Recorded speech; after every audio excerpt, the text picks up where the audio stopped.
మంచు ఫ్యామిలీలో ఆస్తి తగాదాలు రోడ్డుకెక్కాయి. మోహన్ బాబు, ఆయన పెద్ద కొడుకు మంచు విష్ణు ఒకవైపు, చిన్న కుమారుడు మనోజ్ కుమార్ మరోవైపు అనే విధంగా గత కొన్ని రోజులుగా ఇరు వర్గాల మధ్య గొడవలు జరుగుతున్నాయి. ఇందులో భాగంగా మోహన్ బాబు, మనోజ్ ఇద్దరు రంగారెడ్డి జిల్లా కలెక్టర్ ఎదుట విచారణకు హాజరయ్యారు. ఇబ్రహీంపట్నం మండలం కొంగర కలాన్లోని జిల్లా సమీకృత కార్యాలయానికి సోమవారం మధ్యాహ్నం ఇరువురు వచ్చారు. జల్పల్లిలోని తన ఇంట్లోకి మంచు మనోజ్ అక్రమంగా ప్రవేశించారని, తన ఆస్తులు కాపాడాలంటూ ఇటీవల మోహన్ బాబు రంగారెడ్డి కలెక్టర్కు లేఖ పంపించారు.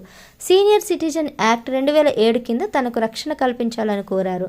కొద్ది రోజుల క్రితం మనోజ్ రంగారెడ్డి జిల్లా అదనపు కలెక్టర్ ఎదుట హాజరై తన తండ్రి ఫైల్ చేసిన పిటిషన్పై వివరణ ఇచ్చారు. ఈ క్రమంలోనే సోమవారం మధ్యాహ్నం మోహన్ బాబు, మనోజ్ ఇద్దరు కలెక్టర్ అలాగే జిల్లా మెజిస్ట్రేట్ ముందు హాజరై ఆస్తి వివాదాలకు సంబంధించిన వివరాలు అందజేశారు.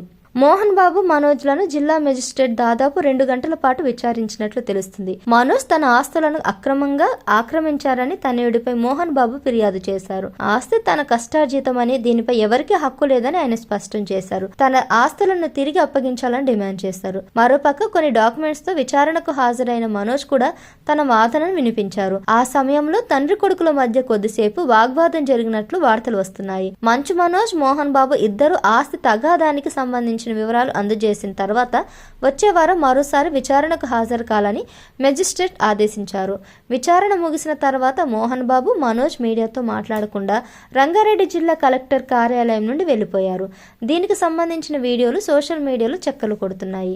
ఇకపోతే మంచు ఫ్యామిలీలో రచ్చ జరుగుతున్న నేపథ్యంలో రీసెంట్ గా విష్ణు, మనోజ్ మధ్య ట్విట్టర్ వేదికగా డైలాగ్ వార్ నడిచింది.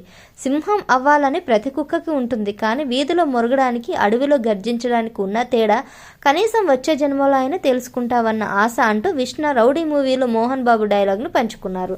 దీనికి కౌంటర్గా సింహం అవ్వాలని ప్రతి ఫ్రాడ్ కుక్కకి ఉంటుంది, ఈ విషయం నువ్వే ఇదే జన్మలో తెలుసుకుంటావని మనోజ్ పోస్ట్ పెట్టాడు. ఆ తర్వాత విస్మిత్ అంటూ ఇండైరెక్ట్ గా విష్ణు టార్గెట్ చేస్తూ మనోజ్ మరికొన్ని పోస్టులు పెట్టడం హాట్ టాపిక్ గా మారింది.